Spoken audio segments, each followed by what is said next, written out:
Okay, welcome to the session. Now, today we are going to start with the new series of lectures. And in this series of lectures, we are going to basically deal with the general organic chemistry, which we call it as the JOC. ये बहुत important topic मैं आज से चालू कर रहा हूँ, जिसे हम जनरल टर्म्स में JOC कहा जाता है. What is JOC? JOC is talk about the general organic chemistry. और इस जनरल ऑर्गेनिक केमिस्ट्री में मैं कुछ कैप्सूल पेजेस आपके सामने लेके आऊंगा. मेरे पास अभी 5 कैप्सूल पेजेस आएंगे.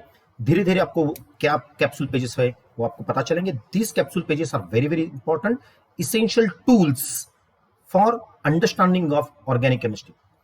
लोअर क्लासेस में आपको कभी भी ऑर्गेनिक केमिस्ट्री समझने में डिफिकल्टी आई होगी, या हायर क्लासेस में भी जब बच्चों को डिफिकल्टी आती है ऑर्गेनिक केमिस्ट्री समझने में, उसका मेन रीजन यही होता है कि बच्चों को ये जनरल ऑर्गेनिक केमिस्ट्री जो जीओसी कहा जाता है उसका कंप्लीट आइडिया नहीं होता.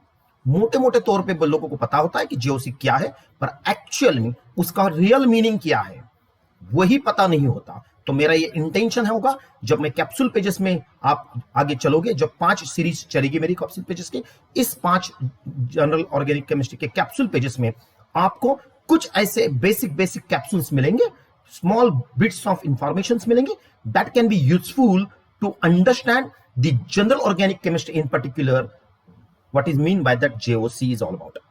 Okay, तो ज्यादा time without wasting much more time about it, let us start and understand and start with the first capsule page titled as hybridization in carbon compounds. इसे समझने के पहले हम समझते हैं एक इंपॉर्टेंट टर्म जिसका नाम है structural effects in organic chemistry. समझते हैं क्या लिखा है हमने बोर्ड पे, उसको थोड़ा समझने की कोशिश करते हैं. क्या समझ रहे हैं? हम समझ रहे हैं what you mean by chemistry. Chemistry क्या है? केमिस्ट्री एक मैटर का स्टडी है जिसमें हम मैटर का को समझने की कोशिश करते हैं.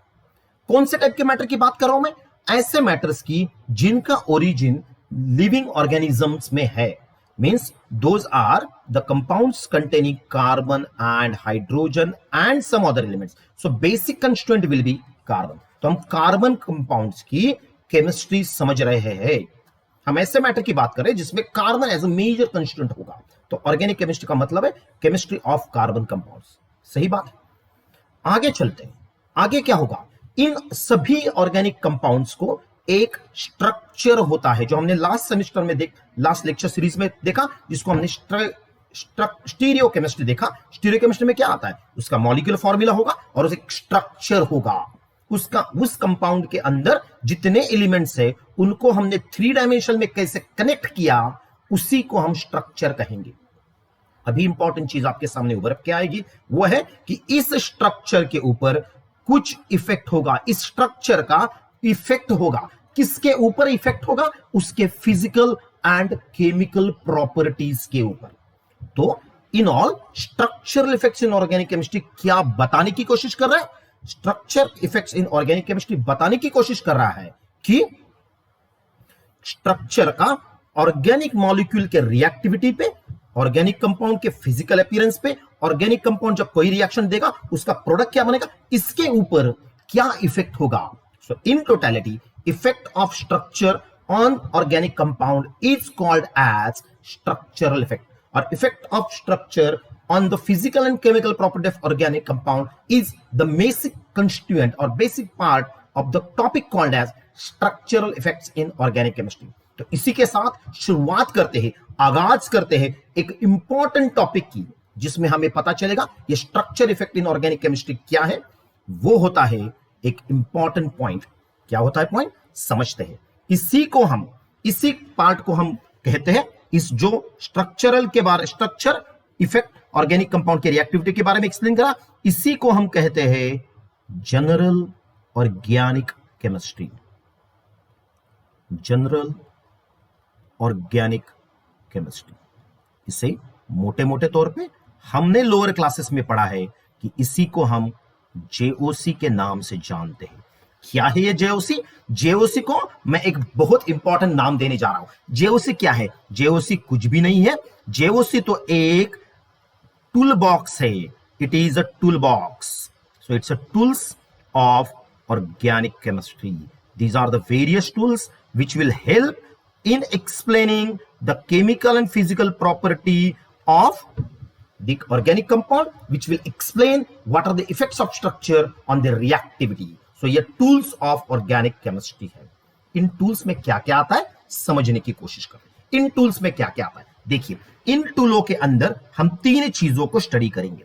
पहली चीज हम स्टडी करेंगे जिसका नाम है, first point is called as the electronic displacement. हम इसमें इलेक्ट्रॉनिक डिस्प्लेसमेंट की बात करेंगे. हम इसमें डिस्प्लेसमेंट की बात करेंगे. क्या होगा इलेक्ट्रॉनिक डिस्प्लेसमेंट में? इलेक्ट्रॉनिक डिस्प्लेसमेंट में हम चर्चा करेंगे इंडक्टिव इफेक्ट की. इलेक्ट्रॉनिक डिस्प्लेसमेंट में हम चर्चा करेंगे रेजोनेंस इफेक्ट की. इलेक्ट्रॉनिक इफेक्ट में हम चर्चा करेंगे मेसोमेरिक इफेक्ट की. इलेक्ट्रॉनिक डिस्प्लेसमेंट में हम चर्चा करेंगे हाइपर कॉन्जुगेटिव इफेक्ट की. तो क्या होगा इन सभी में? इन सभी में यही होगा कि हम देखेंगे कि कैसे इलेक्ट्रॉन डेंसिटी, हम देखेंगे कि इलेक्ट्रॉन डेंसिटी कैसे चार्ज क्रिएट करती है, चार्ज सेपरेशन क्रिएट करती है. वो चार्ज सेपरेशन ही क्रिएट करेगी डाइपोल्स इन द कंपाउंड, और वो डाइपोल की वजह से हमें क्या मिलेगा? हमें कुछ नहीं मिलेगा. हमें मिलेगा सिर्फ और सिर्फ charge separation. Okay, so the charge separation in the compound. तो बेसिकली इलेक्ट्रॉनिक डिस्प्लेसमेंट एक खेल होगा किसका? इलेक्ट्रॉनिक डिस्प्लेसमेंट का. और इस इलेक्ट्रॉनिक डिस्प्लेसमेंट से आइदर चार्जेस क्रिएट होंगे या डाइपोल क्रिएट होंगे. यही हम स्टडी करेंगे टूल्स इन ऑर्गेनिक केमिस्ट्री. वो ऑर्गेनिक जनरल ऑर्गेनिक केमिस्ट्री का पार्ट होगा. इसके बाद क्या है? इसके बाद दूसरी बात हम जनरल ऑर्गेनिक केमिस्ट्री स्टडी करेंगे. इसको कहते हैं, this is second point which we are going to study, that is called as the attacking reagent. उसी को कहेंगे अटैकिंग रिएजेंट. Attacking reagent. अभी ये अटैकिंग रिएजेंट कौन से होंगे और कैसे होंगे इसे भी समझते हैं. ये अटैकिंग रिएजेंट दो टाइप के हो सकते हैं. मैं लिख रहा हूं उसको. कौन से टाइप होंगे देखिए. एक होगा इलेक्ट्रॉन रीच वाले रिएजेंट, एक होंगे इलेक्ट्रॉन रीच, और दूसरे होंगे इलेक्ट्रॉन डेफिशिएंट. जो इलेक्ट्रॉन रीच होंगे उसे ही हम कहेंगे न्यूक्लियोफाइल, और जो इलेक्ट्रॉन डेफिशिएंट होंगे उन्हें कहेंगे इलेक्ट्रोफाइल. तो जनरल ऑर्गेनिक केमिस्ट्री में हम स्टडी करेंगे, जैसे इलेक्ट्रॉन डिस्प्लेसमेंट को जनरल स्टडी करेंगे वैसे ही अटैकिंग रिएजेंट की भी चर्चा हम करेंगे. इसके बाद एक मोस्ट इंपॉर्टेंट पॉइंट आएगा आपको जो डील करना पड़ेगा, जो आपने शायद अपने लोअर क्लासेस में पढ़ा होगा, कि इफेक्ट ऑफ सॉल्वेंट. तो हम यहां पे डिफरेंट सॉल्वेंट्स भी लगेंगे, क्योंकि जब आप रिएक्टेंट लोगे उसको मिक्स करने के लिए, उनका सॉल्यूशन बना होमोजेनियसली करने के लिए हमें सॉल्वेंट लगेंगे. और ये सॉल्वेंट कौन से हो सकते हैं? देखिए, ये सॉल्वेंट दो टाइप के हो सकते हैं. पहला टाइप होगा उसे कहेंगे पोलार सॉल्वेंट, और दूसरा होगा उसे हम कहेंगे नॉन पोलार सॉल्वेंट. अब इस पोलार सॉल्वेंट में भी दो पार्ट उभर के आएंगे. एक होगा पोलर प्रोटिक सॉल्वेंट.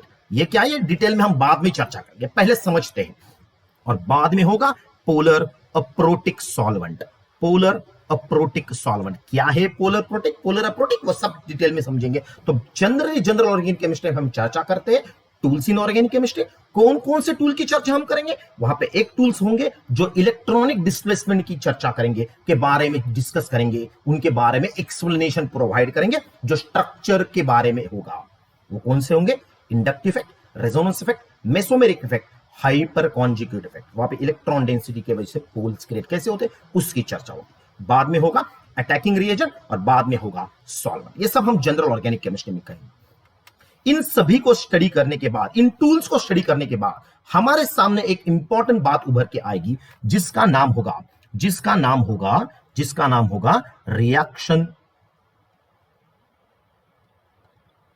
होगा रिएक्शन इंटरमीडिएट.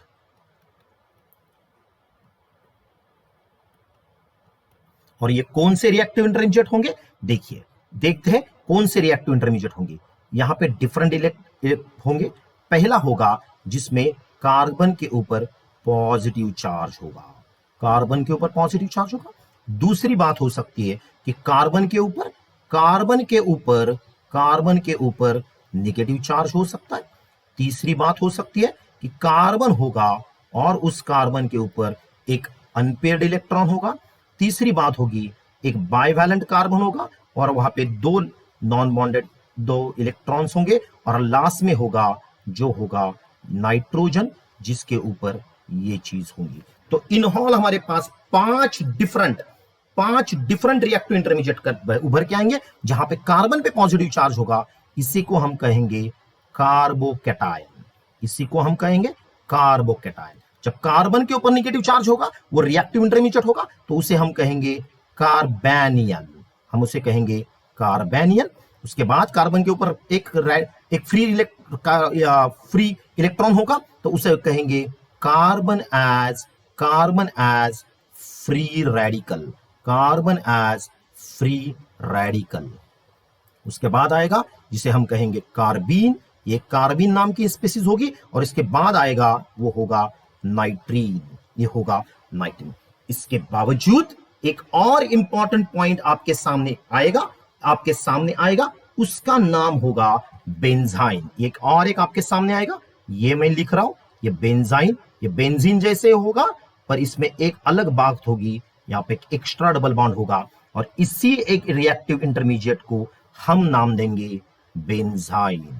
तो इन ऑल बच्चों हमारे पास 6 टाइप के डिफरेंट रिएक्टिव इंटरमीडिएट रहेंगे ऑर्गेनिक केमिस्ट्री में, जिनमें से इस साल हम मोटे मोटे तौर पे कार्बेनियन की स्टडी करेंगे और कार्बोकैटायन की स्टडी करेंगे। Carbon as a free radical, ये बात आप नेक्स्ट ईयर में सब स्टडी करोगे। ध्यान में रखिए, जब आप कॉम्पिटिटिव लेवल के एग्जाम मास्टर प्रोग्राम करोगे जैसे आईआईटी जाम और उसमें, वहां पे आप ये कार्बन केमिस्ट्री और नाइट्रीन केमिस्ट्री की चर्चा करते हैं। सो ये आईआईटी जाम के सिलेबस में आपके है, इसकी चर्चा मैं अभी नहीं करूंगा। ये बेंजाइन भी वहां पे चर्चा होगी। तो ये मोटे मोटे तौर पे आपके पास सामने रिएक्टिव इंटरमीडिएट आएंगे।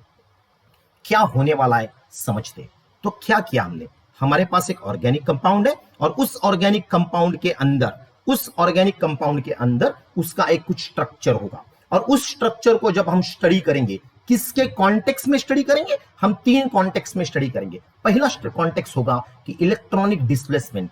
उस स्ट्रक्चर के अंदर इलेक्ट्रॉन की मूवमेंट कैसी है, इलेक्ट्रॉन डेंसिटी कैसे डिस्ट्रीब्यूट है, उसको हम जब स्टडी करेंगे with the help of certain tools, namely inductive effect, resonance effect, mesomer effect and hyper conjugate effect.